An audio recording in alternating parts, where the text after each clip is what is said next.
Lui, c'est Younes. Fondateur du groupe Black Box, il est en train de révolutionner le monde du barbering. Parti de rien, il est passé d'un simple salon à une véritable franchise valorisée à plus de 20 millions d'euros. Mais ça, ce n'était que le début. Je l'ai suivi dans les 24 heures les plus folles de sa vie, lors de la signature d'un deal à 7 chiffres avec l'une des célébrités les plus connues au monde, Snoop Dogg. Hustler et visionnaire à la personnalité unique, vous découvrirez dans cet épisode un enfant de Château-Thierry, déterminé à conquérir les États-Unis.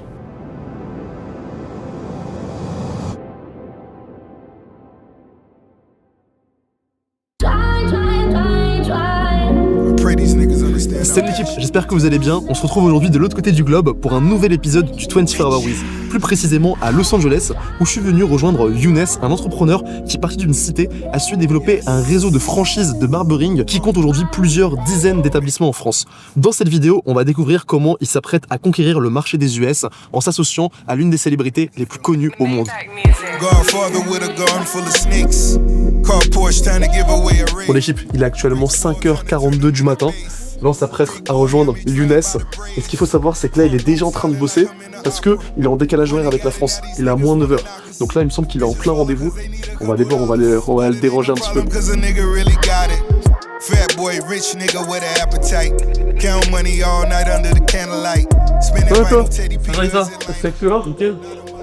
Est-ce que tu peux te présenter à l'audience qui ne te connaît pas encore? Bah moi c'est Younes Erkiba, fondateur du groupe Black Box. J'ai lancé cette marque avec un seul objectif en 2019, révolutionner le monde de la beauté pour hommes, le monde du barbering surtout. Un domaine d'activité qui est modeste initialement, tu vois. Fallait dépoussiérer un domaine d'activité. Quand je vois qu'il y a plus de salons de coiffure barbier que de pharmacie, et je vois qu'il n'y a aucune chaîne mondiale, j'ai dit ok putain il y a une vraie chaîne. Donc fallait créer directement le premier salon le plus intergénérationnel, multiethnique et facilement identifiable. Et aujourd'hui, en quelques chiffres, qu'est-ce que ça donne? Aujourd'hui, Black Box depuis 2019, on a 20 salons déjà.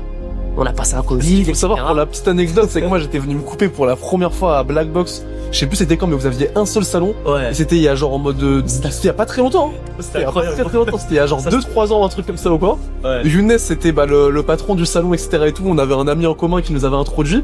Et quelques mois après, à chaque fois que je me baladais dans Paris, je commence à avoir des Black Box. J'en voyais un là-bas, j'en voyais un là-bas, j'en voyais un là-bas. Ouais. Et je commence à en voir partout. Et Younes est devenu un super bon pote. Et maintenant, à chaque fois même qu'on roule dans Paris, tu me montres, ouais, là, on est en train de racheter ce local là. Là, il y a un franchisé qui s'installe là. Et il est en train d'envahir Paris. Et maintenant, pas que Paris, du coup. Ouais, pas que Pourquoi Paris. on est ici, du coup? Pour le marché américain. Donc un autre modèle, un autre challenge. J'ai l'impression de recommencer à zéro. Ça me fait kiffer parce que je retrouve les émotions que j'avais au début quand j'ai commencé. Et en plus, là, je pars sur des futurs associés qui sont beaucoup plus gros, mais à un niveau d'anglais qui n'est pas bon du tout. Donc j'ai un an pour être fluently en anglais. Et qu'est-ce qui fait aujourd'hui que tu as décidé de se mettre dans cette situation d'inconfort-là, alors qu'en réalité, tu pourrais juste te focus sur continuer à développer la France? Pourquoi on est ici et pourquoi tu décides de faire un peu le grand saut, le grand pas? Frérot, c'est l'opportunité. Je rencontre le fils de Snoop et Snoop il y a 1 an et demi. J'avais 4 salons. Je les vois 1 an et demi après, j'en ai 20. Ils ont dit, ok, le fils de Snoop, il me dit, ok, me and my father, we are your partner in US. Mais ça rentre pas dans l'oreille d'un sourd. Quand il me dit ça, dans ma voiture, devant le Four Seasons à Paris, je dis mais attends, il sait qu'il a parlé avec... Enfin, c'est Younes là. Genre, je vais débarquer chez lui dans 6 mois. Il sait pas en avoir partout. T'as une opportunité. Dans une vie. Une chance. Et bien sûr. Et il faut la saisir. On parle du fils du mec qui a racheté le label de Tupac. Et c'est un truc qui est super important, c'est que aujourd'hui, je pense que dans une vie, tout le monde a à un moment donné de la chance. Ouais. Mais la question c'est à quel point tu vas savoir la saisir et à quel point tu vas capitaliser dessus. Et aujourd'hui, c'est quoi le planning là, de la journée? En vrai, vraiment, journée très chargée. On a rendez-vous avec l'équipe de Snoop pour finaliser la roadmap. On a rendez-vous avec le business manager juste avant de Snoop pour le rodage de ce meeting-là. Après, on a le Death Row Christmas Day. Donc, on est invité par Death Row. C'est ouf, gros. C'est incroyable. Même quand tu vas dans leurs locaux, t'es dans les locaux de Death Row, gros. Tu vois toutes les archives de Tupac. Le milieu là où tout le monde a bercé. T'es en plein dedans. Surtout qu'un timing en plus de hype, là en ce moment on est à Los Angeles, t'as aussi les Jeux Olympiques qui arrivent ici, t'as la Coupe du Monde. Snoop aujourd'hui c'est devenu quand même un petit peu avec ce qui s'est passé en France, l'égérie entre guillemets des JO, il y aura tout le monde et donc en réalité ça peut être l'opportunité d'une vie pour toi. Exactement. Et on va te suivre toute la journée, on va voir comment tu vas le faire. Ce que j'aime bien l'équipe c'est qu'avec Younes, je sais qu'il y aura pas de bullshit, vous allez voir c'est quelqu'un qui est très cru, qui a sa manière de parler, qui est très franc, qui est très direct et je pense que la journée nous réserve pas mal de surprises. Il y a certains jours dans une vie qui sont plus importants que d'autres. Et aujourd'hui, Younes a bien conscience que c'est l'un de ceux-ci. C'est pourquoi, alors qu'il n'était même pas encore 7h du matin, il avait déjà enchaîné 3 zooms avec ses équipes d'avocats pour préparer le deal qu'il s'apprête à proposer à Snoop à la fin de la journée.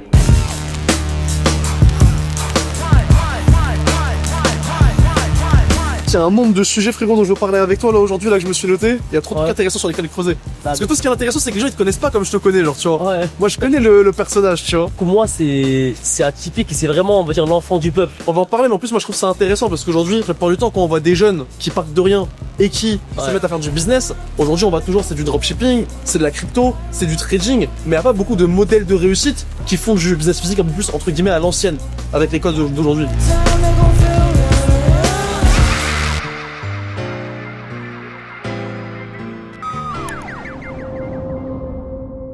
Younes, on parlait justement aujourd'hui de l'impact que tu vas avoir avec le groupe, mais juste aujourd'hui déjà pour comprendre et pour que les gens visualisent un petit peu, t'es parti au début, t'avais rien, t'avais un salon, t'as démarré vraiment de zéro dessus. Aujourd'hui, le groupe Blackbox, il est valorisé à combien? Aujourd'hui, la prochaine levée de fonds, elle est sur un valeur de 20 millions. Ok. Depuis le début, Blackbox, ça a connu 300% de croissance par an, mais faut toujours rester sur un step by step et sécuriser la croissance, tu vois. Mais aujourd'hui, quand tu atteins rapidement des plafonds verts bancaires comme ça, parce que c'est les banques qui financent la plupart des structures, elles demandent de consolider. Donc faut du temps, des bilans, etc. Et pour casser cette chose-là, bah, il faut lever des fonds. Et là, vous êtes sur une levée à combien là la prochaine levée? On lève 8 millions. 8 millions? Ouais. Ok. Toi, comment tu l'as monté, je le vois, c'est vraiment comme une entreprise familiale dans le sens où t'as ton petit frère, Ouda. À la prod et à la com, À la prod, qui est super bon en DA, tu vois, qu'on salue, qui est très bon. Ouais, c'est. Tu bosses. C'est l'une de tes maîtresses aussi, très ça, il me fort. semble que tu bossais beaucoup avec l'un de tes cousins. Tu bosses beaucoup avec des gens de ta famille, en entourage. Ouais, mon entourage de poteaux et mon entourage de familial aussi. Pourquoi c'était important pour toi? Parce que pour moi, il y a pas de raison de faire de l'argent si t'as pas ton entourage.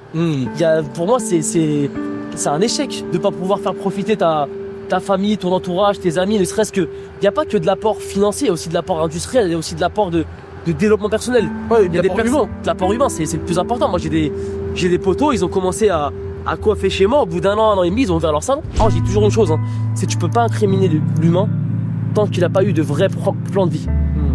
Tu peux pas dire qu'une personne est mauvaise tant qu'elle n'a pas eu des bonnes personnes autour d'elle. Mets les bonnes personnes autour de cette personne-là et vois ce qu'elle peut faire avec ça. Donne les armes à la personne et après tu vois qui il est. Sinon tu peux pas incriminer quelqu'un en disant ouais, ah lui il a fini en prison, lui il a fini ici, ah c'est de la merde. Mais non, mais regarde l'entourage qu'il avait, regarde sa vie. Mais c'est pas la même que toi. Moi, Dieu merci, j'ai eu un père qui m'a donné une très bonne éducation. Mon père c'est un mec fils d'immigré, il sort des bidonvilles de Casablanca, enfin il sort de Créa, c'est la cité à Casablanca, tu vois.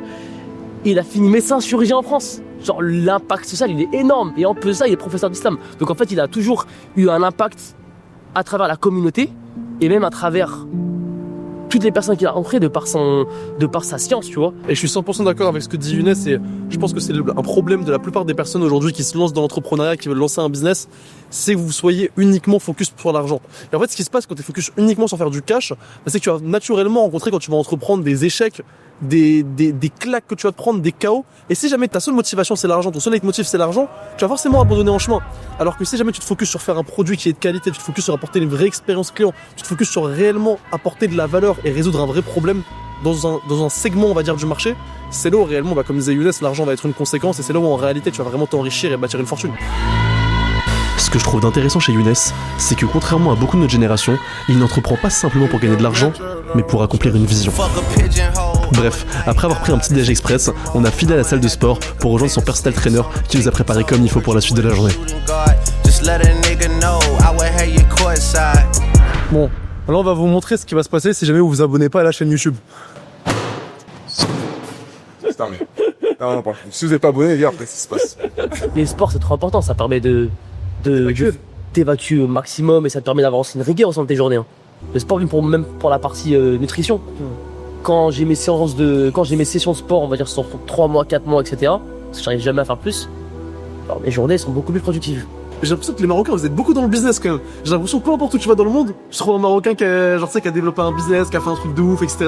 En vrai, nous on a une influence par rapport à ce qui se passe avec notre gouvernement aussi là-bas, tu vois. On est très impacté par l'évolution du Maroc, l'évolution économique que tout le monde connaît, que tout le monde voit. Et je pense que c'est une énergie aussi qu'ils ressentent chez tous les fils d'immigrés aussi qui sont en France, tu vois. Et franchement, et oui, il y a aussi beaucoup d'Algériens qui sont très bons, beaucoup de Tunisiens, moi j'ai de tout. Franchement, j'ai des potos à moi dans tous les origines qui sont très très chauds, frère. Nos parents ont fait l'effort de venir en France pour qu'on s'imprègne de l'industrie occidentale, qu'on s'imprègne des écoles et toute l'infrastructure des pays occidentaux. Mais il faut qu'on fasse le chemin inverse. Il faut que tout ce qu'on a appris en France, qu'on puisse le ramener chez nous. C'est important. Et tous les Africains doivent faire ça. C'est important de ouf. Tout en gardant le fait qu'on est aussi français, tu vois. La multiculture, c'est ça qui fait la force d'un Français. Ouais. Vraiment, vraiment de ouf. Mais ça, faut le garder. De fou, c'est trop important. Et pour moi, je le rebondis tous les jours. Tu vois, trop important. Je trouve ça tellement réel ce que vient de dire Younes. Et c'est justement peut-être ça qui manque à toute une partie de notre génération. Le fait d'être fier de ses origines, tout en épousant l'endroit où on a grandi, de se servir de ce mélange pour en faire quelque chose de magnifique. C'est comment Younes, on va faire quoi là? Là, on a rendez-vous. On va le coiffer et en même temps faire un petit talk avec lui. Faut savoir que c'est une personne avec une énergie incroyable. Le mec, c'est pas qu'un acteur, c'est un entrepreneur. On va en parler avec lui, mais ce qui est intéressant, tu vois, on en parlait tout à l'heure en bac, c'est que tu me disais aujourd'hui n'importe où tu vas dans le monde, en réalité, t'es toujours plugué avec des mecs et t'arrives à trouver les mecs les plus en place de l'endroit et après c'est avec eux faire une collab. En vrai, je pense que ça, c'est la force de Paname. La banlieue influence Paname, mais Paname influence le monde. Ouais. Et gros, cette phrase, elle est réelle de fou. Quand je vais à Dubaï ou là, je suis arrivé à Los Angeles pour la première fois, le premier mois, j'ai mis le pied, j'ai mis une story, je suis à Los Angeles. Tous les plugs que t'as sur Paris, t'appelles directement. Oh non, tu vas faire quoi ici? Bah, forcément, ils savent que c'est Black Box derrière. Le fait aujourd'hui d'avoir des salons aussi, je pense que c'est un asset aussi pour toi parce que, en dehors du côté financier, etc., ça t'a aussi permis de développer ton réseau aujourd'hui en vrai. Ouais, mais clairement, en vrai, c'est simple, hein. Les gens ont besoin d'un service de barbering une fois par semaine. Donc en fait, même par exemple de voir des célébrités comme un mec comme Snoop pendant les JO, bah je l'ai vu plus que n'importe qui. Les 2 jours j'étais avec lui. C'est qui genre les plus gros que vous avez coupé? Jamie Foxx, Snoop Dogg, Central C. Ouais, Central C, c'était long. Central, frérot, c'est un mec, première fois, ouais, Playboy Carty, c'est des mecs, à chaque fois qu'ils viennent sur Paris, ils m'appellent. Ok, faut qu'on se coupe. Donc en fait, c'est la routine barbeur c'est le métier qui t'apporte le réseau. Et si tu sais bien le faire, faut pas arriver comme le simple coiffeur qui vient te couper les cheveux. Faut impacter la personne que tu vas voir.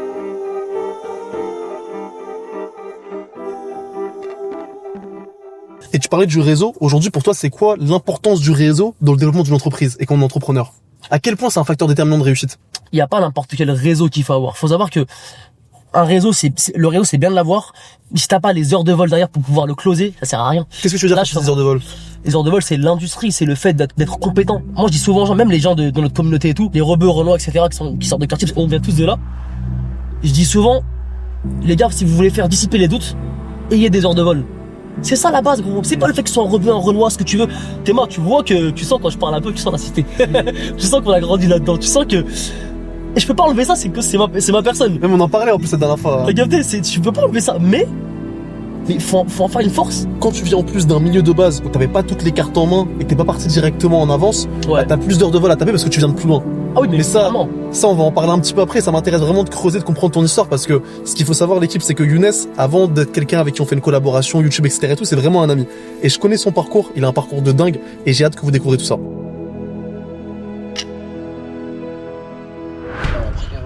Il se passe quoi, frérot?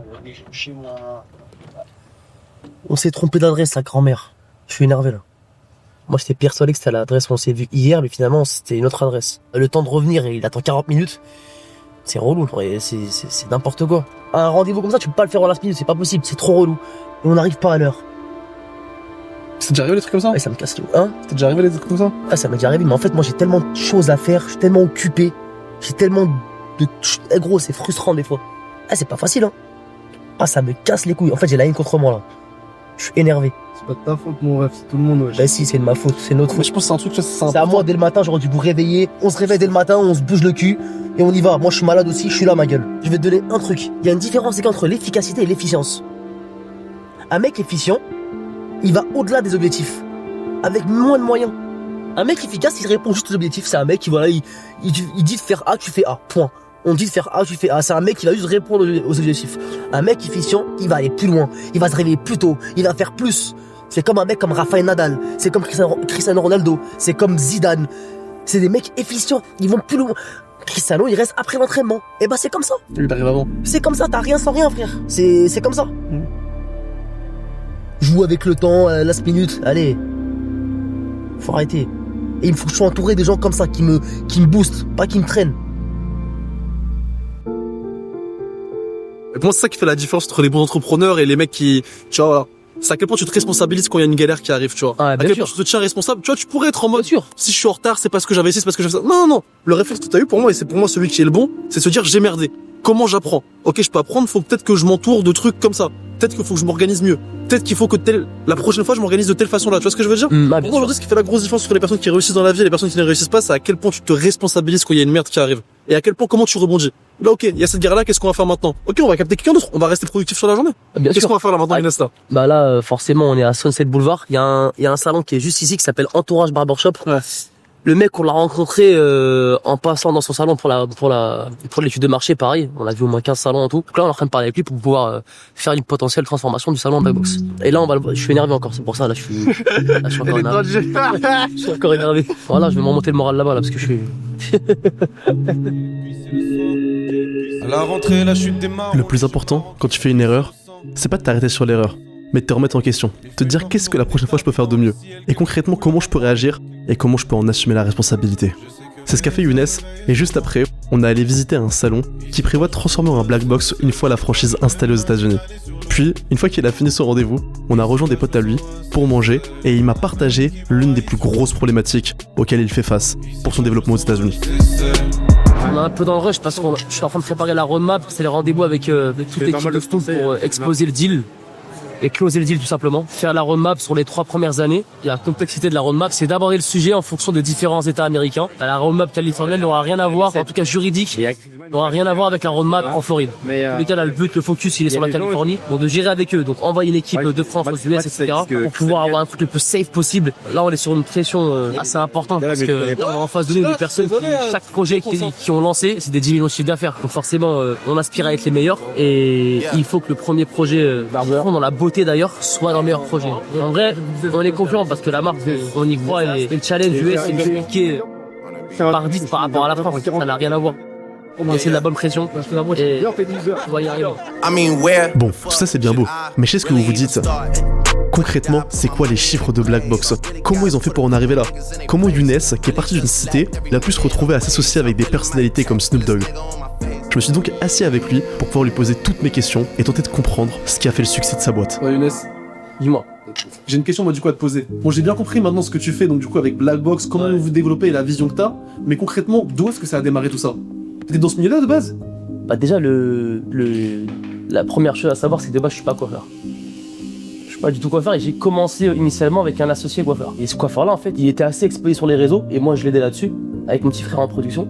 On faisait des vidéos, des photos ultra atypiques, on allait dans les favelas du Brésil ou même au Portugal aussi faire des vidéos dans le métro. On était les premiers vraiment à mettre en avant une personne de façon atypique sur les réseaux et à jouer sur un branding personnel. Ça a beaucoup marché, comme on coiffait les joueurs du PSG, pas mal de célébrités, on avait fait DJ Snake, pas mal de bon monde à l'époque. Donc forcément, je lui dis ok, il faut capitaliser au bout d'un moment. Et avant ça, tout s'est fait très naturellement. Au début, juste je l'aidais avec mon petit frère, on kiffait, c'est tout. Et à un moment, il me dit ouais, viens, on ouvre un salon de coiffure, etc. Et je dis mais attends, là, moi je suis en école de commerce, je suis en 3e année, et à force de réflexion, je dis ok, tu sais quoi, on va aller dans ce domaine d'activité là, mais au début, je voulais ubériser le monde de la coiffure. Je voulais faire le Uber Eats de la coiffure. Et je dis c'est mort, c'est pas possible, ça marchera pas pour l'instant. Le marché n'est pas encore assez à maturité, et puis dans tous les cas, tu peux pas comparer ce modèle à Uber Eats parce que le livreur te donne ton sac sur le palier de ta porte et il part. Il rentre pas dans ton intimité. Un barbier, il rentre chez toi, il rentre dans ton intimité pendant 1 heure, 2 heures. Commander une personne sur une application que tu connais pas pour pouvoir te faire coiffer chez toi, Ouais. je trouvais ça assez compliqué, tu vois, surtout dans un monde d'auto-entreprise avec que les indépendants. S'il n'y a pas de cadre derrière, c'est très compliqué, tu vois. Et après ça, bah, je dis à Lucas, c'est simple, il n'y a aucune chaîne mondiale dans le monde de la coiffure barbier. Il faut être les premiers là-dessus. Et c'est là que l'histoire commence. Et première problématique, on dit comment créer un concept architectural le plus atypique et qui choque les mœurs des consommateurs. D'où l'idée du premier salon tout noir au monde. Créer l'intrigue, ouais, comment tu vois dans le salon, etc. Et le noir, c'est la couleur du luxe. Donc forcément, et avoir un positionnement qui soit axé à connotation premium, entre guillemets luxe, mais abordable.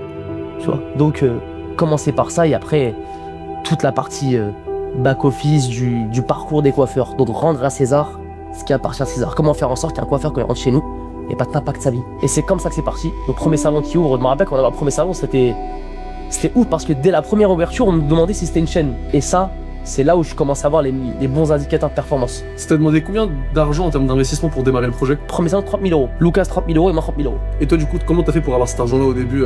Au début, j'ai emprunté et c'est ma tante qui a fait le crédit à ma place. Et je lui ai remboursé tous les mois de crédit par la suite. Mon père il m'a toujours dit une chose, c'est que Younes il a la tête dure. Quand il a une idée, il va au bout. Ce gamin, il a la tête dure. Quand il veut un truc, il y va. Et c'est... Je me rappelle, on a fait 15 banques avant d'avoir le premier financement. À ce moment-là, en 2018-2019, t'arrives à la banque aussi jeune, c'était bizarre. Ouais. T'avais pas encore ces générations-là, TikTok et tout, qui avaient percé, tu vois, c'était trop prématuré en fait pour eux. Donc littéralement, vraiment, on a fait 15 banques. Toi, du coup, dès le début où t'as lancé Black Box, t'avais la vision d'en faire une boîte énorme et faire quelque chose oui, qui directement chez et tout, ou ça s'est fait un peu sur le tard? Dès le début, ma roadmap, c'était ça. Je me rappelle, j'ai fait une étude de marché sur Vapiano, sur Tyson, sur Espresso, je voyais vraiment, c'est... Mais tu voyais déjà en grand, tu voyais pas en mode je vais Ah oui, monter un directement. business juste pour pouvoir en vivre, etc. T'avais déjà L'objectif, cette mentale-là. le premier objectif, c'était comment réussir à moraliser un savoir-faire. Comment faire en sorte que la marque dépasse l'image du barbier. C'est pas contre-productif, c'est pour enlever les chaînes au barbier. Demain, un mec comme Orient, ça fait 1 mois qu'il est avec moi à Los Angeles, son salon continue à tourner. C'est pas pour autant que tous les clients vont dire « Ah, je veux Orient. Non, je veux Black Box. » Aujourd'hui, Black Box, qui fait notamment le succès de l'enseigne, tu vois, c'est la brand que vous avez su développer justement autour. C'est quoi les conseils clés que tu donnerais à quelqu'un qui regarde cette vidéo, qui aurait envie de développer une marque forte pour son entreprise? C'est quoi pour toi la seule chose à retenir qui est décisive? Pour moi, la règle principale, c'est de bosser avec des racines d'une marque. Avoir une marque qui a le droit de parler, une marque qui a le droit d'exister. Quelles sont les racines de la marque? C'est pas que du branding, c'est pas que du marketing. C'est ok, une fois que cette marque réussit, à la fin, c'est de se dire ok, on l'a pas volé. Demain, tu peux pas enlever la réussite de Coca-Cola, de Apple. L'histoire est incroyable, c'est qu'en fait, tu peux pas mentir à l'avenir. C'est ça, à la fin du jeu, le plus important. Et c'est comme ça qu'une marque ne peut pas bouger, pour moi. Mais comment tu crées ça justement? C'est la vie, les humains qui sont autour du projet, c'est qu'une expérience humaine. Comme je dis à tout le monde, ça m'est tombé dessus. Il dit ça lui est tombé dessus, mais c'est... Il a bossé pour, c'est un mytho, lui. Tu crois au destin? Fort. Je suis croyant. C'est Dieu. On est la cause, nous, c'est tout. Et c'est pas pour autant qu'il faut rester inactif. Il faut être proactif tous les jours. Et il faut être très bon dans l'exécution et moi je pars toujours d'expérience humaine, c'est trop important. Ça veut dire que même quand un mec il ouvre avec nous ou quand un mec il rentre chez nous, à partir du moment où il rentre chez nous, il rentre chez moi. Mais chez nous, l'hospitalité c'est très important. Et même dans la société, pour moi l'hospitalité c'est très important aussi. Donc je fais attention à ce que les gens se sentent bien. T'as combien de personnes aujourd'hui qui travaillent Aujourd'hui c'est 120 collaborateurs, barbiers, et après t'as les associés, les franchisés, les partenaires, 150 personnes. les personnes en externe, etc. Mais en tout cas c'est une très belle expérience. Contre toute attente, tout le monde me dit ouais tu vends quand? Je suis pas là pour vendre. Moi, je veux que ce soit un héritage culturel et un héritage de valeur. T'as un chiffre quand même en tête ou un truc, tu vas faire une billion compagnie ou un truc comme ça? 1 milliard. Et encore une fois, j'ai pas peur d'en parler. C'est mon objectif, je veux atteindre le milliard de valorisation. Et je pense qu'on pourra le faire. On a les ressources pour, et j'ai une équipe incroyable. Et je le vois, et surtout, l'avantage qu'il y a dans l'équipe qui est autour de toi, c'est, on en parlait un peu plus tôt dans la vidéo, c'est que c'est très famille. Genre, tu sais, c'est limite comme un... Quand je dis un clan, c'est pas dans le sens négatif, dans le sens où c'est fermé, etc. et tout. Ah bah oui, bien sûr. Mais c'est dans le sens où il y a quand même quelque chose où vous êtes vraiment en interne et tu sens que toute l'équipe, elle se donne corps et âme pour le projet. Et même les barbeurs qui bossent chez vous, ils sont pas juste là, c'est pas juste un taf, tu vois. En fait, c'est dans la famille, entre guillemets. on a tous grandi avec la marque. C'est une question de plan de vie. Dans ce que vous avez fait, il y a les deux côtés. Il y a le branding extérieur que vous avez développé, qui est donc du coup l'image de marque, la DA, etc., Black Box. Et il y a aussi le branding intérieur qui est pour moi la culture d'entreprise. Mais bien que sûr. vous avez développé à fond en fait derrière aussi. L'intra, c'est le plus important. En fait, c'est simple, c'est que toutes les mises en relation, que ce soit externe ou interne, je laisse personne aller parler au nom de Black Box tout seul. Impossible. On doit défendre une image de marque. Si on est aussi strict par rapport à ça, c'est pour vos poches. On veut maîtriser les relations, homogénéiser les relations et les maîtriser. La coordination, elle est ultra importante. On veut que tout le monde ait vu le processus interne. Parce qu'il y a trop de cœur quand on parle du projet. Et à la fin, tu modernises tout un... Ça sort de chez nous, gros. Tu vois ce que je veux dire? Non, mais c'est lourd. Et ça fait plaisir. Je trouve qu'encore une fois, c'est ça qui crée des vraies racines de marque. En fait, moi, j'ai toujours été fasciné par des marques qui ont des grosses histoires et des grosses racines. Je me suis dit, putain, pour être crédible, il faut que j'ai 100 ans de marque. 100 ans de marque. Tu vois, les marques qui disent since 1976... Putain, cette marque elle est imbougeable et moi c'est ce que je veux. C'est pas les racines de la marque. Moi, mes enfants, je veux qu'ils reprennent la boîte. Y'a pas ce sujet. Je vais pas leur imposer. J'espère qu'ils finiront footballeur. J'ai mon fils quand je lui dis il fait quoi Baba, il fait quoi? Il dit Baba, Babox. C'est quoi travailler Baba? C'est Babox. Et tu veux faire quand on lui demande qu'est-ce qu'il veut faire quand il va grandir? Et Babox. Il répond que Babox. Moi c'est Babox. Ça fait trop plaisir. Il est petit, il a 4 ans. Je lui ai fait un Woodies là, Babox, il kiffe. Il dit oh c'est bon, je veux plus Spider-Man, moi je veux Babox. Ça me fait trop kiffer, tu vois. Et, et vraiment de réussir à impacter les enfants et les générations, ça fait trop kiffer. Ça fait très longtemps que je suis là, genre je connais tous les barbiers, on s'est vu avant que tout le monde pète entre guillemets. Genre je suis un mec du milieu. Même si je sais pas quoi faire barbier, ils savent très bien que je suis un mec qui, je pense, en partie qui a bougé les lignes de ce marché, tu vois. Et on va aller découvrir tout ça pendant toute la journée. Là t'as des rendez-vous importants qui vont te permettre de le bouger sur d'autres frontières. Ouais. Yeah.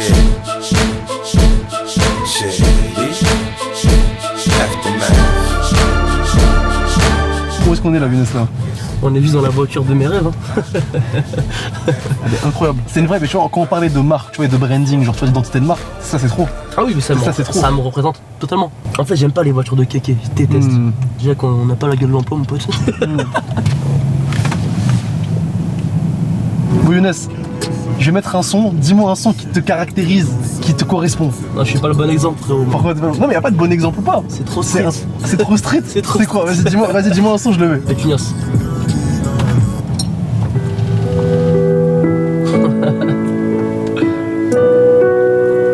Là, c'est un mood quand même, à Los Angeles comme ça. Et tu ramènes Paname. Et tu ramènes Paname. La volée influence Paname, Paname influence le monde. Exactement. On va leur montrer.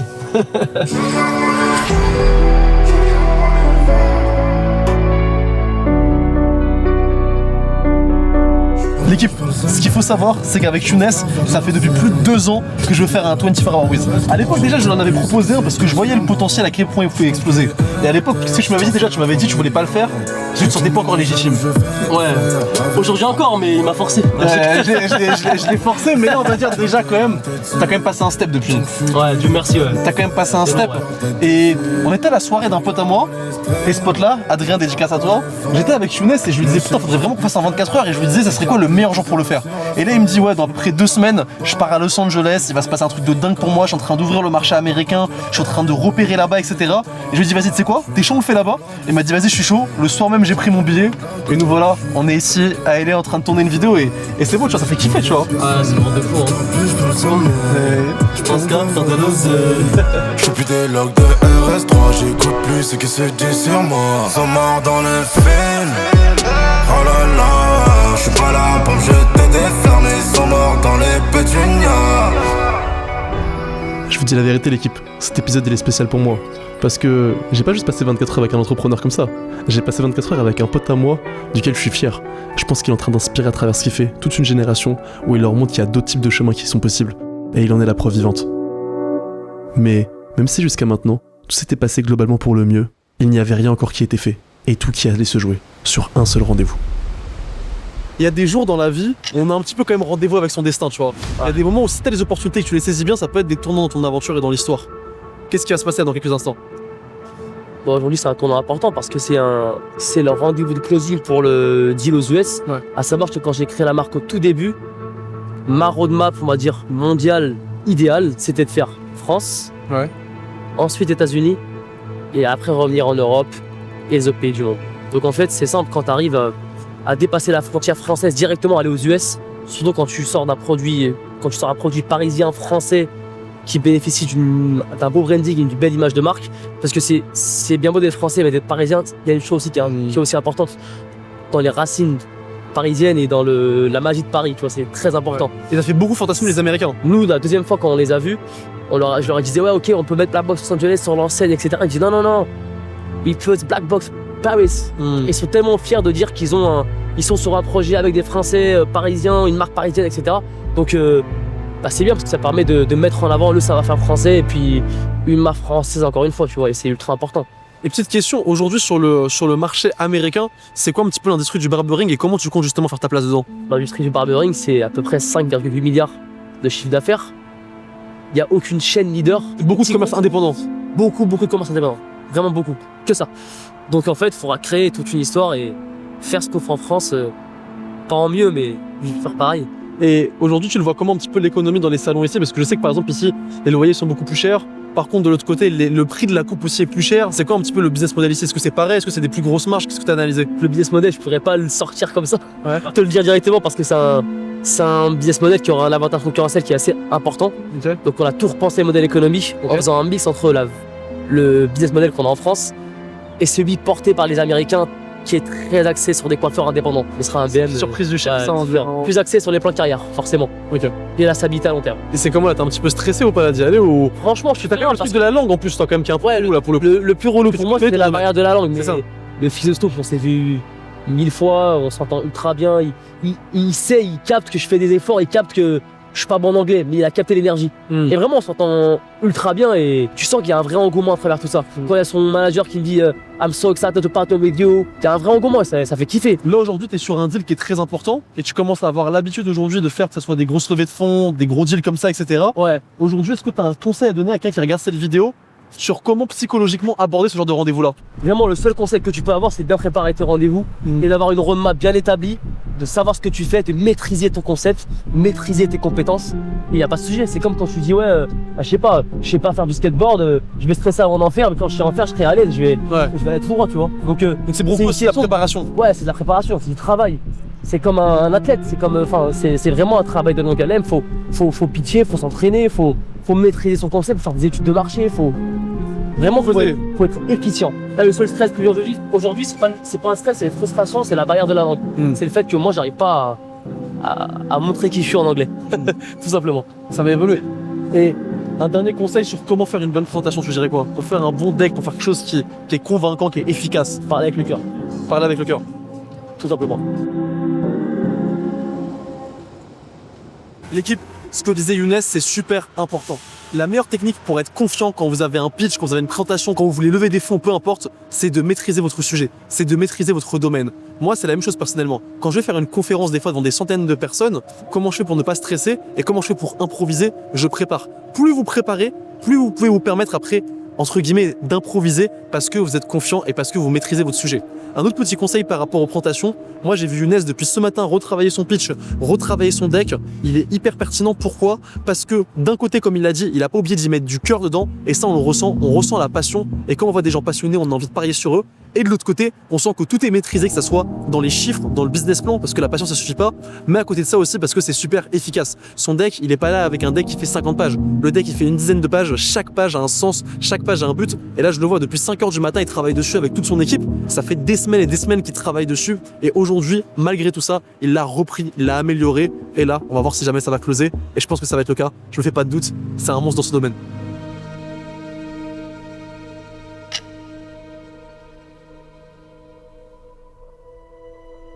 Pour vous donner le contexte, pendant ce rendez-vous, ce qui s'est passé, c'est que Younes avait un call en Zoom avec toute l'équipe de Snoop Dogg qui allait pouvoir décider concrètement de est-ce que le deal se faisait ou non.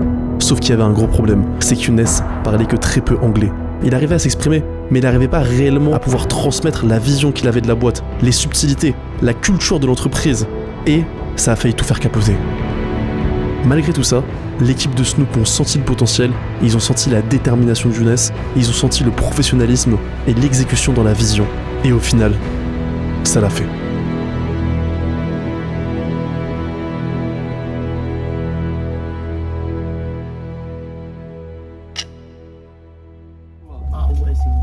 Tu la voulais, tu l'as. Il se passe quoi, Younes?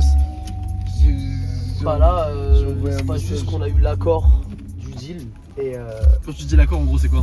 bah là, sur la prochaine levée de fonds au board, j'ai juste Snoop Dogg et son fils avec moi. Donc là, début 2025, je suis associé avec la famille Broadus. C'est le nom de famille à Snoop Dogg. Là, je vais vraiment tout enculer. Là, je suis inarrêtable. Inarrêtable, quoi. Là, c'est terminé. T'as intérêt à tout baiser, hein. Là, je vais faire ça, là.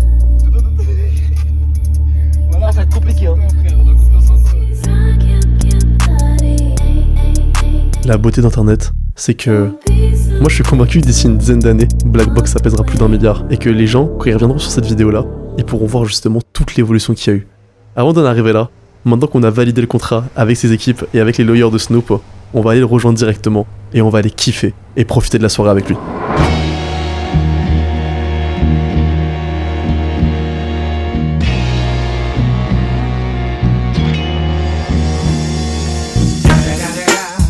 It's the motherfucking Eagle Double G. Snoop Dogg.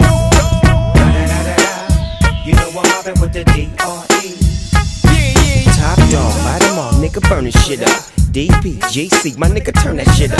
CPT, LBC, yeah, we hooking back up. And when they bang this in the club, baby, you got to get up. Come back, get back, that's the part of success. If you believe in the X, you'll be relieving your stress.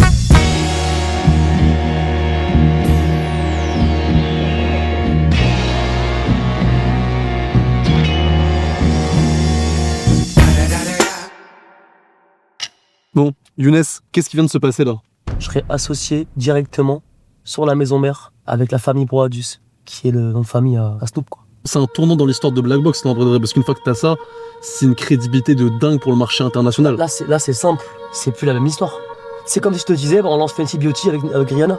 Là, Black Box va devenir le Fenty Beauty de l'homme. Et mon objectif, c'est d'être dans tous les Sephora du monde. Il faut juste être prêt, les gars, la vie de ma mère. Je vais rentrer en France, je serai plus le même.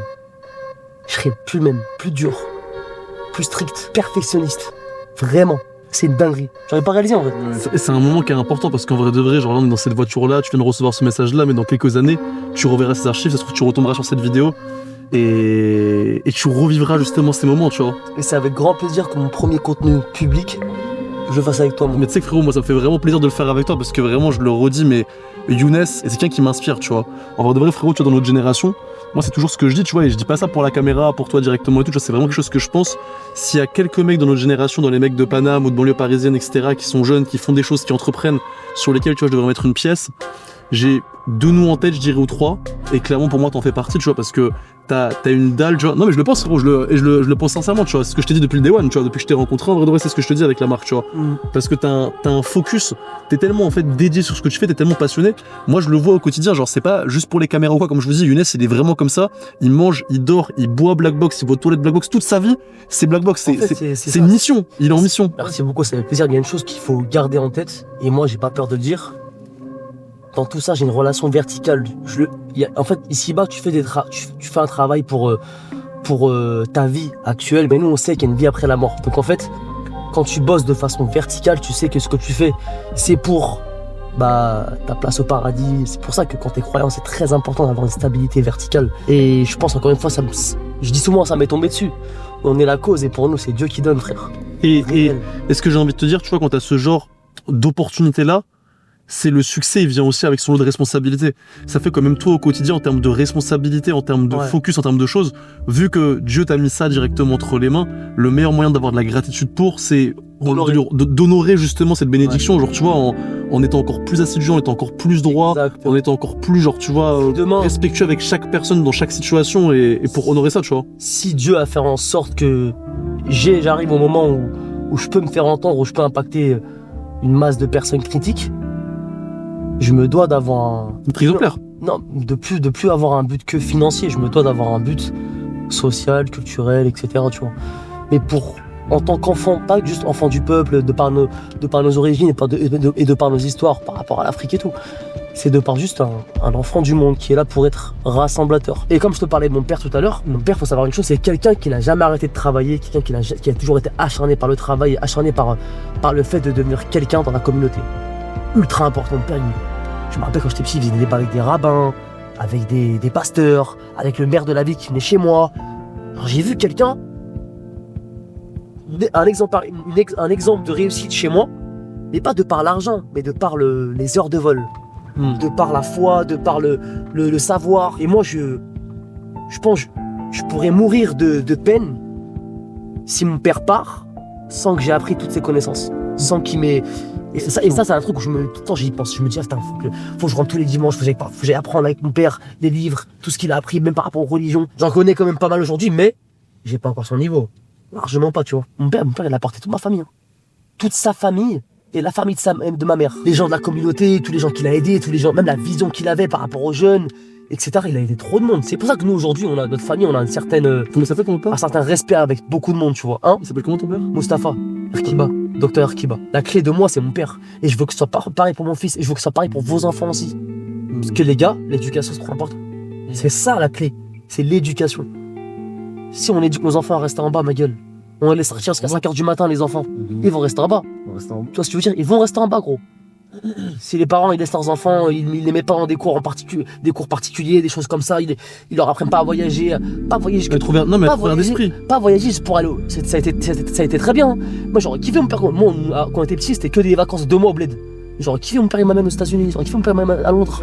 Tu vois, pour apprendre d'autres cultures. Et c'est pour ça que moi je me dis les générations vont vraiment changer. En tout cas, de par l'évolution de notre communauté entre guillemets, tu vois. Tout en restant dans le partage et dans le vivre ensemble. Trop important. Moi je dis beaucoup notre communauté, mais quand je dis notre communauté c'est parce que l'histoire est comme ça, mais moi je suis un enfant du monde, tu vois. En tout cas frérot, je suis vraiment fier de toi. Je te le dis vraiment, j'ai même pas une once de doute dans le fait que tu vas aller très très très loin. J'espère. Et que tu vas accomplir de très belles choses, tu vois. Il y a une phrase qui est simple, hein. Moi je dis souvent une chose, il y a que la mort qui peut m'arrêter.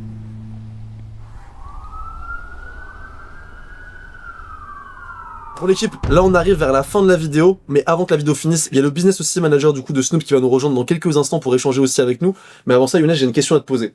Aujourd'hui, j'ai pu voir en passant toute la journée avec toi, et je m'en suis encore plus rendu compte maintenant, alors ça fait des années que je te connais, c'est l'intensité que tu arrives à mettre dans tes journées et dans ton business. J'ai l'impression que tu perds pas une minute. D'où est-ce que ça devient cette dalle-là? Je pense que d'une part c'est une question de comment j'ai grandi, et aujourd'hui on avait un devoir de suivre les pas du paternel. Le daron il est chirurgien, tu peux pas faire.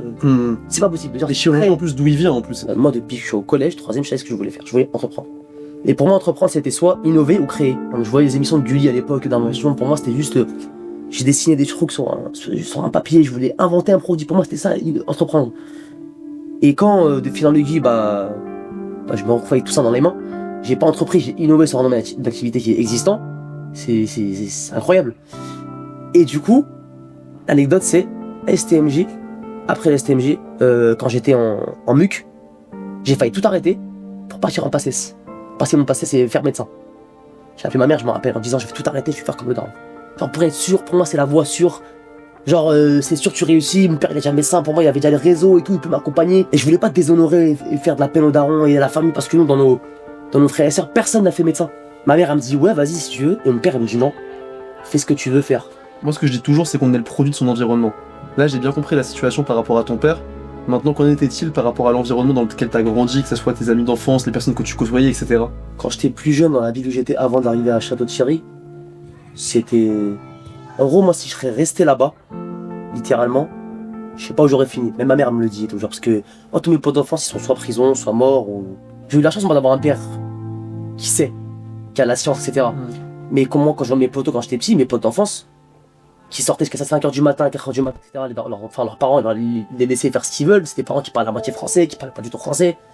Et tu vois que le cadre, il est trop important. Et moi, cette multi-culture que j'ai eue dans ma vie, rencontrer des familles de médecins, ou rencontrer des familles très défavorisées, ou même dans ma famille même, tu vois, il y a de tout, tu vois. Et ça permet d'avoir une ouverture d'esprit qui est très forte. Je pense que c'est aussi pour ça qu'aujourd'hui, t'as vachement cette priorité-là de ne pas juger les gens sur leur passé et l'environnement dans lequel ils ont grandi, oui, mais leur laisser leur chance vu que t'as vu en fait à quel point un environnement et un mauvais environnement ça peut conditionner quelqu'un dans le mal, alors que si la personne justement comme toi tu l'as avec ton père a justement aussi une figure etc, je vais être dans le sens. Trop important. Et j'ai une question à te poser, ça serait quoi aujourd'hui le message que t'aimerais faire passer typiquement à un jeune ou à quelqu'un de moins jeune on va dire, qui est dans une situation qui est défavorisée? Moi en vrai je vais te couper, excuse-moi. Ok mon père était médecin, ce que tu veux, moi j'étais turbulent de fou. À partir du moment où j'ai décidé de réussir, j'ai pas besoin de mon père gros. Dieu merci, j'avais l'éducation qui a suivi, mais quand je vois un truc, je vais tout droit. C'est tout. Est-ce que je savais comment venir aux US? Est-ce que je savais comment faire ceci, cela? C'est pour mon père qui m'a appris à faire ça. Si tu sais compter, tu peux faire n'importe quel projet. Tu vois ce que je veux dire? Faut juste avoir une bonne perception, un bon flair, et avoir du bon sens. Franchement, il n'y a pas de secret. Hein. La vie de ma mère, je suis pas le plus intelligent du monde. Et ça serait quoi pour conclure un petit peu le message que tu aurais à passer à quelqu'un qui regarde cette vidéo, tu vois? Quelqu'un peut-être qui regarde cette vidéo, genre tu vois, qui se sent pas capable de faire ce genre de choses-là, qui est dans une situation qui est vraiment défavorisée, qui n'a pas un background, on va dire, un environnement propice à réussir, ce serait quoi que tu dirais à cette personne-là? C'est simple, c'est à toi d'aller chercher ta subsistance. Point final, il n'y a personne qui va te sauver, personne va le faire à ta place. Des fois, le pain est dans la bouche disant qu'ils ont pas de dents. Donc, va le prendre à leur place et mange-le. C'est tout. Et ça, c'est une phrase, gros, ce que je te dis là, c'est des personnes diverses et variées qui me les ont apportées, qui m'ont appris la vie. Tu vois, quand il m'a dit cette phrase, j'ai dit, oh, il est chaud, lui. Le mec, ça, tu vois sa tête, c'est une tête cramée, t'as peur de lui directement, tu te dis, ah ouais, lui, c'est chaud, je vais pas prendre avec lui. Et il me dit, mon frère, des fois, le pain est dans la bouche, donc c'est pas dedans. Je suis en mode, oh le dieu d'un. Ah, grave raison, en mode, c'est une phrase de ouf. Enfin, c'est tout con, mais c'est réel. Tu vois? Je sais que t'es aussi papa, genre tu vois, t'as 2 enfants en bas âge. Est-ce que t'arrives quand même à suffisamment passer de temps avec eux ou est-ce que c'est des sacrifices à ce niveau-là? Comment t'en sors? Il y a des sacrifices, ce serait mentir de dire qu'il n'y en a pas, tu vois, comme là, partir un mois à Los Angeles, alors que mon fils il a 5 mois, 7 mois, t'es mort. Je sais même plus. C'est réel, et ça je le garde, c'est vrai. Alors, je lui dis, il a 5 mois, il me dit, non, il a 7 mois, je fais, ah. Tu vois? C'est que ce serait mentir de dire qu'il n'y ait pas de sacrifice, mais je le fais pour eux. Je le fais pour eux et ouais, c'est archi dur. Quand tu sais que t'as perdu un tiers de la vie de ton fils qui a 5 mois, frère, c'est trop dur, quoi. Même si tout le monde me voit très actif, en train de travailler tout le temps, ouais, mais des fois ma famille me dit, ouais, ah, tu t'en fous de nous. Mais non, je m'en fous pas de vous, c'est juste que j'ai un objectif et on verra plus tard. C'est quoi ton objectif? Je dis que t'as un objectif, c'est quoi l'objectif? Ouais, c'est juste de tout faire pour élever la communauté, rassembler les hommes. L'argent, forcément, c'est une conséquence, encore une fois. Et juste que toutes mes intentions soient pures. C'est trop important. Frérot, j'ai vraiment kiffé passer cette journée avec toi. Ça me fait kiffer parce que je sais que tu fais pas ça du tout de base. T'as jamais accepté de faire des interviews, t'as jamais fait ce type de format-là. Ouais. C'est un honneur pour moi que tu le fasses sur ma chaîne YouTube parce que là où vous voyez Younes comme ça, et je pense que vous l'avez compris avec cette vidéo, c'est quelqu'un qui va aller extrêmement loin. Quand il dit qu'il va monter Quand il dit qu'il va monter sa boîte à plus d'1 milliard, moi j'ai pas de doute dessus. J'espère. Donc maintenant l'équipe, pour la fin de la vidéo, on a un invité de marque qui nous rejoint, Tesla. It's an honor to have you, bro. Such a pleasure. Can you introduce yourself? Okay, I'm Tesla Allen, born and raised in LA. Currently, Snoop Dogg's business manager, accountant, investor, tech, cannabis, real estate, you name it. Everything. We involved in everything. Yeah. And so, what's your opinion about Black Box and about Younes? Younes, when I first met Younes, he was just, he's a one-of-a-kind gentleman. And I've studied a lot of different CEOs and entrepreneurs and founders. And Younes checks all the boxes. His passion for the business is unmatched. And I think whenever you're investing into a company or, betting on somebody to win, you want to find somebody that bleeds, cries, and sweats the business. Every time we link up, we have a good time, don't get me wrong. But we talk about business 24/7. And that's somebody I could invest into, that's somebody I could bet on, and we're gonna win. We're working on Black Box Los Angeles right now. It's been a very interesting journey. It's been fun. And Black Box, that's who Younes is. Yeah, we should call him Black Box. His name shouldn't be Younes, it's just Black Box. You know what I mean? That's just kind of the vibe I get. And look, if anybody knows, if you talk to him, that's what we're talking about.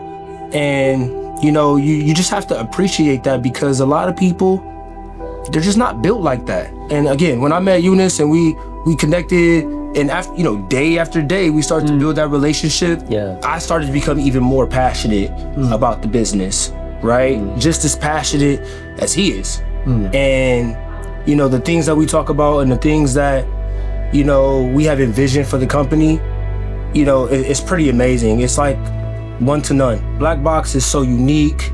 They're changing the game. And one of the major things that we discussed was changing the mindset, right? There's barbershops that's been around for a very long time. It's probably one of the oldest professions, right? But what we're doing right now with the barbershop industry, it's literally being transformed into like barbershop 2.0. And it's really gonna change people's lives. Yeah, for real. It's gonna change their lives. It's more than a business, it's a mission. It's a mission. Yeah, that's beautiful. Yeah, it's unbelievable. L'aventure reste longue. Et n'oubliez pas une chose, l'histoire s'écrit avec vous.